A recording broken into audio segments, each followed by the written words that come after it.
મહારાજા સાજીરાવ યુનિવર્સિટીના unit building ખાતે boys washroom અને સ્ટાફ વોશરૂમ તેના દરવાજા જર્જરિત હાલતમાં છે. વોશરૂમના દરવાજા જર્જરિત હાલતમાં હોય એટલે અસ્તિત્વમાં ન હોય તેવું લાગી રહ્યું છે અને તેને લઈને જ એનએસયુઆઈ વિદ્યાર્થી સંગઠન દ્વારા વિરોધ કરવામાં આવી રહ્યો છે. અગાઉ પણ એનએસયુઆઈ વિદ્યાર્થી સંગઠન દ્વારા આવેદનપત્ર આપીને રજૂઆત કરવામાં આવી હતી કે જ્યાં વોશરૂમના દરવાજા જર્જરિત હોય તેનું નિરાકરણ આવે, તે તાત્કાલિક કામગીરી થાય, પરંતુ સત્તાધીશોએ કોઈપણ પ્રકારની કામગીરી ન કરાવ્યા બાદ આજે ફરી એકવાર એનએસયુઆઈ વિદ્યાર્થી સંગઠન રોષે ભરાયું છે અને તેના કોર્ડિનેટરને રજૂઆત કરી છે. આ દરવાજાની કામગીરી વહેલામાં વહેલી તકે કરવામાં આવે તેવી એનએસયુઆઈ સંગઠને માંગ પણ કરી છે.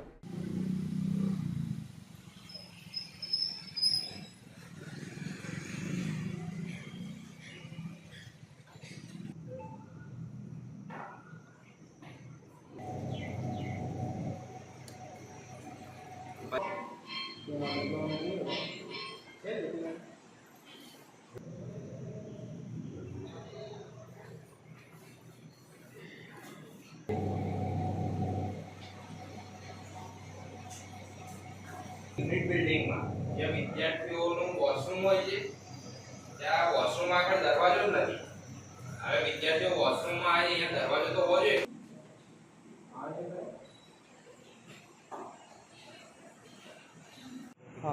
જે રીતે યુનિવર્સિટીમાં અવારનવાર આવી ઘટનાઓ થતી હોય છે કે આવું કંઈ ને કંઈ હોય જ છે કે વિવાદોમાં યુનિવર્સિટી આપણી રહેતી હોય છે. આજે પણ જોશો કે યુનિટ બિલ્ડિંગના જે વોશરૂમ છે ત્યાં અંદર વોશરૂમના દરવાજા નથી. હવે આ વિદ્યાર્થીઓ પાસેથી ફીસ લેવામાં આવે છે પણ તેઓની જે સુવિધા હોય છે તે પૂરી પાડવામાં નથી આવતી. આ વોશરૂમમાં દરવાજો હોવા એ કંઈ એટલી મોંઘી સુવિધા કે એટલી મોટી સુવિધા નથી કે તેઓ વિદ્યાર્થીઓને પૂરી ના પાડી શકે. આજે અમે છેલ્લા ઘણા દિવસથી કોઓર્ડિનેટરને મળવા માટે આવીએ છીએ, પરંતુ યુનિટ બિલ્ડિંગ પર કોઓર્ડિનેટર હોતા જ નથી. ક્યાંક ને ક્યાંક જોશો કે યુનિવર્સિટી માત્ર ને માત્ર સ્ટાફ લોકોને સુવિધાઓ પૂરી પાડે તેઓનું મહત્ત્વ હોય છે, પરંતુ વિદ્યાર્થીઓને તકલીફ પડી રહી છે. તેઓની શું માંગ હોય છે?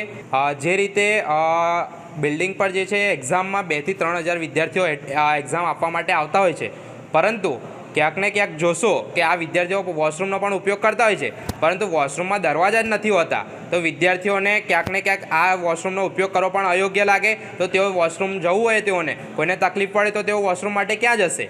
શું માંગ લઈને અમે માંગણી લઈને આવ્યા છે કે જે આ વોશરૂમના દરવાજા તૂટેલા છે, અમુક જગ્યાએ સાફ સફાઈ નથી, તો તે તાત્કાલિકપણે કરવામાં આવે. જી બિલકુલ. જ્યારે યુનિવર્સિટી સેલ્ફ ફાઇનાન્સ હાયર પેમેન્ટની ફીસ પેમેન્ટ લેતી હોય, વિદ્યાર્થીઓ જ્યારે ફીસ પેમેન્ટ આપતા હોય, અને યુનિવર્સિટીમાં યુનિટ બિલ્ડિંગ એટલે એવી બિલ્ડિંગ છે જ્યાં 2,000 થી 3,000 વિદ્યાર્થીઓ એક સાથે ભણવા આવે છે, પરંતુ યુનિવર્સિટીના સત્તાધીશો દ્વારા જેમ તેમ કરી એમના જ શિક્ષકોનું પાલન પોષણ કરવામાં આવે છે એમ લાગી રહ્યું છે. યુનિવર્સિટીમાં પાછલા ઘણા સમયથી યુનિટ બિલ્ડિંગના જે બોયઝના ટોયલેટ છે એના ડોર નથી. ડોર તો શું, પણ અંદર ક્લિનિંગ પણ નથી બિલકુલ પણ. અને જ્યારે અમે એમને મેમોરેન્ડમ આપવા ગયા ત્યારે કોઓર્ડિનેટર પણ નથી. પાછલા ઘણા સમયથી એનએસયુઆઈ મેમોરેન્ડમ આપી રહ્યું છે, પરંતુ અત્યાર સુધી કંઈ થયું નથી. હવે અમે એક જ ધ્યેય કર્યો છે કે જો યુનિવર્સિટી નહીં કરે તો અમે જાતે લાવીને વિદ્યાર્થીઓને સુવિધા પૂરી પાડવા અમે એમને આગ્રહ કરીશું. એ વિષય પર શું કહેશો કે જે કોમર્સ ફેકલ્ટી છે તેને સૌથી હાયર પેમેન્ટ બિલ્ડિંગ અને યુનિટ બિલ્ડિંગ સૌથી વધારે ફીસ વિદ્યાર્થીઓ ત્યાં ભરે છે, પણ સુવિધા ઝીરો બરાબર? જી બિલકુલ. યુનિટ બિલ્ડિંગમાં 16,000 સમથિંગ છોકરાઓની ફીસ હોય છે. 16,000 શિક્ષણ તમે એમને પ્રાથમિક સુવિધાઓ તો પૂરી પાડો. અમુક વખત લાઇટો જતી રહે છે, અમુક વખત બોયઝના ટોયલેટમાં પાણી જતું રહે છે, પાણીની પીવાની સુવિધા નથી. જ્યારે વિદ્યાર્થીઓ ફીસ ભરે છે તો તેમની સુવિધાઓ તો પૂરી પાડો. Atif Malik, NSUI general secretary, Vadodara શહેર.